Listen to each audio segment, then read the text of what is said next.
Hi, welcome back to the Distressed Princess. I'm Rhonda and here are the DIYs I'm working on today.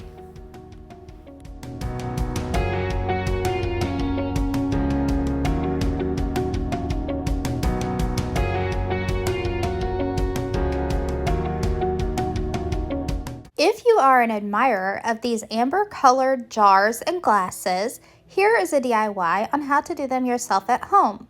And I'm using this little jar that came from the Dollar Tree and it had some little seashells in it. To color the glass, you'll need some school glue. Now I'm using white school glue, but you could definitely use clear too, or Mod Podge works as well. Now you want to pour just enough glue that you think you would need to cover the piece of glass that you're wanting to dye. Then you're going to color the glue with food coloring.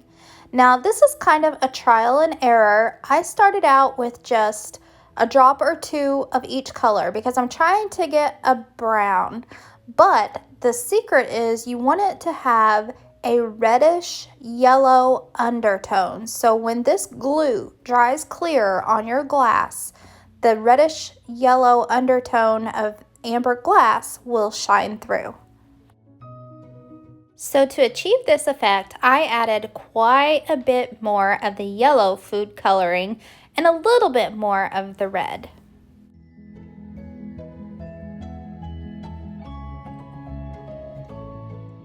Then you want to put your glue inside of your jar. And use a paintbrush if necessary to try to get that glue to cover all the little nooks and crannies.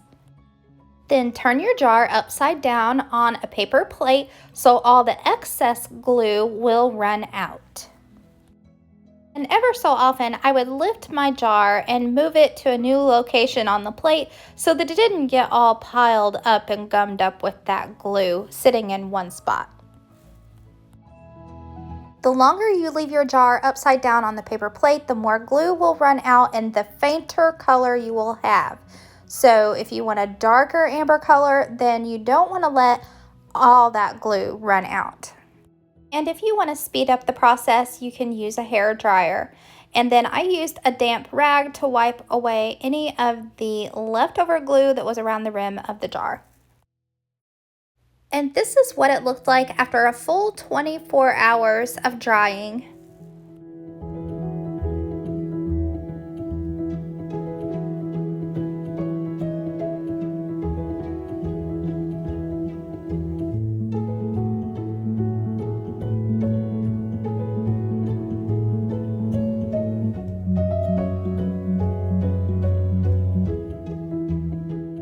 In this next DIY, I'm going to show you that even if the Dollar Tree has ran out of any wooden pumpkins and you can't find them, then you can make your own if you have some of these signs that they have. And they usually have an abundance of these for every season. So you will need 3 of the square signs. So the back of the signs will be the front of your pumpkin. So you'll need to remove the stickers and also remove the jute string hangers.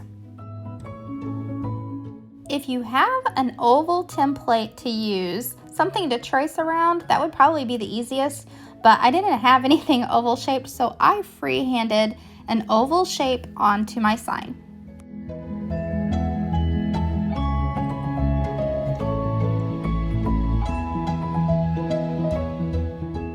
Then carefully cut the oval out of the sign using a sharp utility knife. It might take a couple of passes, but it will cut out and with not that much effort. If you have any jaggedy pieces around the edges because of the utility knife, then you can just trim them off using regular scissors. And now you have a template to use for your other 2 signs. So do the same process, tracing around the oval onto the other 2 signs and cut them out. And this is how they will be arranged. And on the edges, I sanded those down to make sure that they were nice and smooth. Also, I would like to point out that I had a couple little mishaps where my utility knife went off track, and I'm going to fix that with some wood putty. And if you have any of your ovals that kind of broke off where they shouldn't have, don't worry. You can hide that in how you arrange them, just as long as you have one perfect piece that would be in the front. The next step is to paint your wooden pieces, and I'm using the Waverly Antique Wax, just a light coat. I don't try to be solid with it. I try to just using the stencil brush from the Dollar Tree, just kind of wisp it on and let some of the original wood show through. Then for another dimension of color, I used this light mocha from Apple Barrel, and I put just a very little amount on it, like distressing.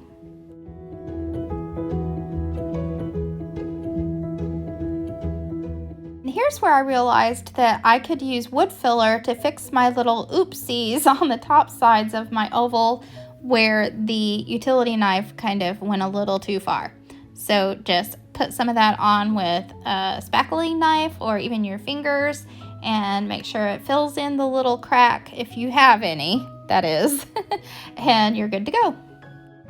Ideally, you would do this before you began painting, but I didn't think of it until I had already started painting. So now I have to cover my wood filler with the antique wax and the mocha.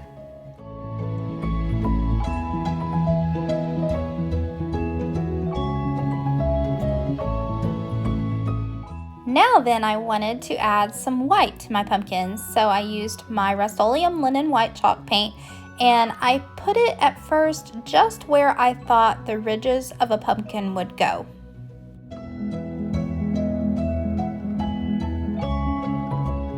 I did that with all 3 of my pieces, and then I went to assemble them. And I'm using hot glue to do this, and remember the piece that looked like it had a bite taken out of it? See, it's now hidden in one of the back layers.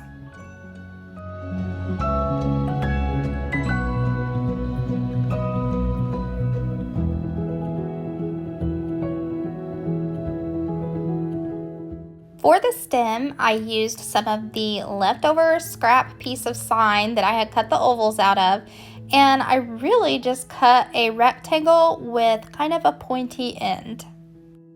Then I wrapped the stem with jute string, securing it with hot glue on the ends. And I hot glued it to the back. Now I know that the back looks like a mess. Don't worry, I'm going to cover it up so it will be clean slate again. And here's how I covered the back. I just traced around my pumpkin onto a piece of brown craft paper, and I hot glued it down to the back. To decorate the pumpkin, I'm going to use one of these wooden tags that I got from the Dollar General store. I painted the tag with 1 coat of the light mocha paint. And then I distressed it with my white chalk paint.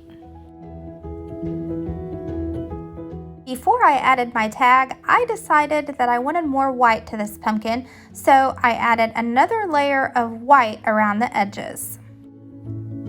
And I picked one of the stickers that I got from the Dollar Tree. Aren't these the cutest little stickers? So I picked the one that had the little leaf and it said cozy. For more cuteness, I added some of the crochet, or they call it lace, but it looks like crochet to me, ribbon that you get at the Dollar Tree.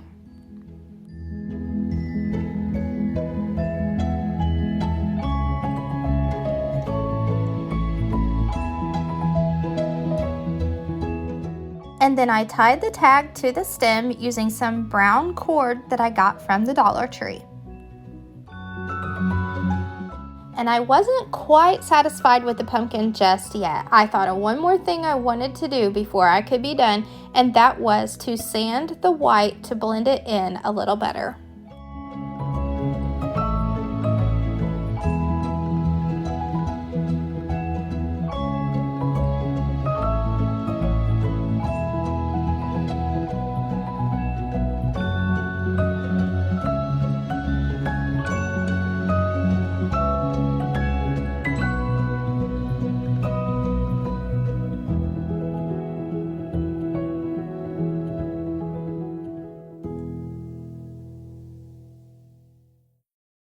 For my next DIY, I'm using the help of a new tool at my house.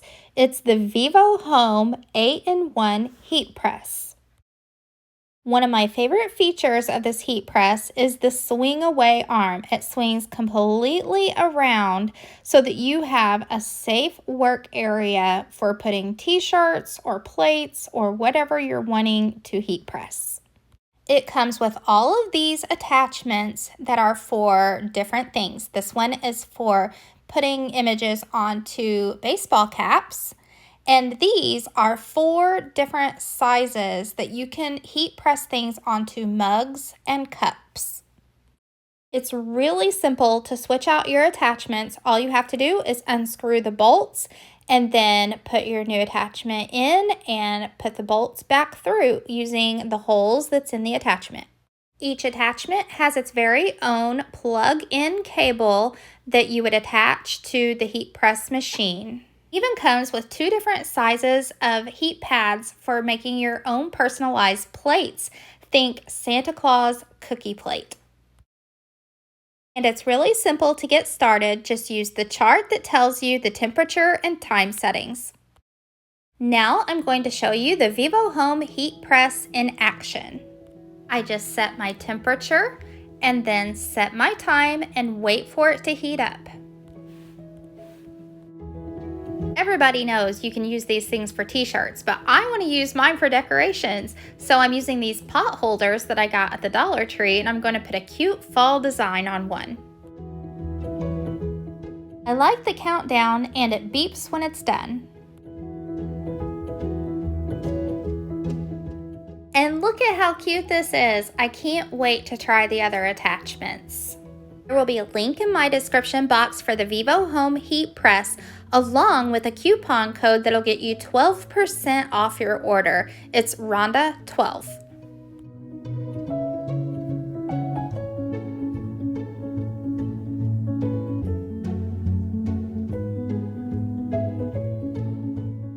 This pumpkin garland came from Michael's last year on clearance, but I know that Dollar Tree has wooden pumpkins that you can string up like garland. So here's a quick and easy way to take these plain Jane pumpkins and take them up a notch and make them just as cute as they can be. And it starts by painting them with 1 coat of white chalk paint. Then around their edges, put a little bit of brown paint, and I'm using Waverly chalk paint in Truffle.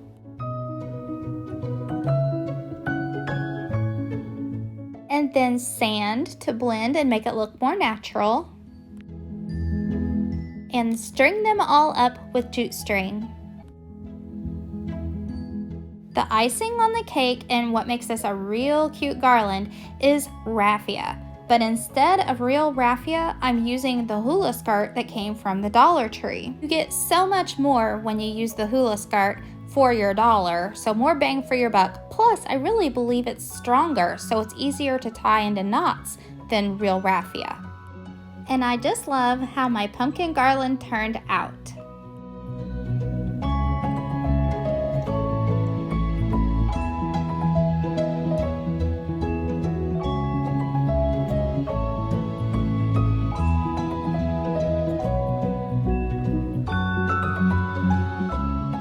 And in this DIY, I'm using a chalkboard that I got at the Dollar General store. I wanted to paint the frame, so I used blue masking tape and taped off the chalkboard part.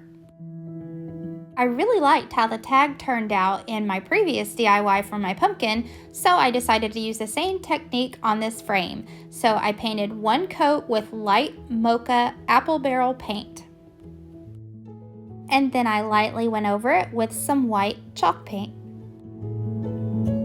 Next, I wanted a green chalkboard instead of a black chalkboard because that's just what they had back in the old days, and I wanted it to look kind of old-fashioned. So I'm using this Waverly chalk paint in moss. And this time, it did take 2 coats. Because I wanted this to look like a real chalkboard, I went over it with a piece of chalk, and like you would season a chalkboard. Wipe the chalk back off and rub it into the paint with a paper towel. Now you can write on your chalkboard whatever you want. I'm using one of the white metallic markers from the Dollar Tree. I've never seen that it was really very metallic. It just seems like a very faint white marker that looks like chalk to me. I could have cut something out with my Cricut to put on here, but I've really been challenging myself to try to do nice lettering, and these tall, skinny letters are the easiest thing I've found to do that looks really nice.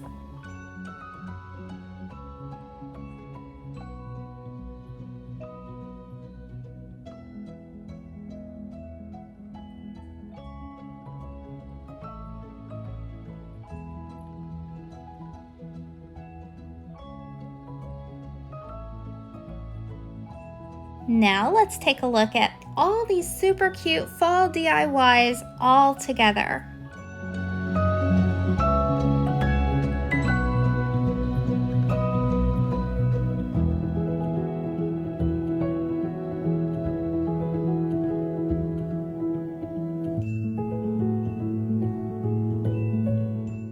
Thank you all so much for spending time with me today. I hope you had fun and enjoyed this video.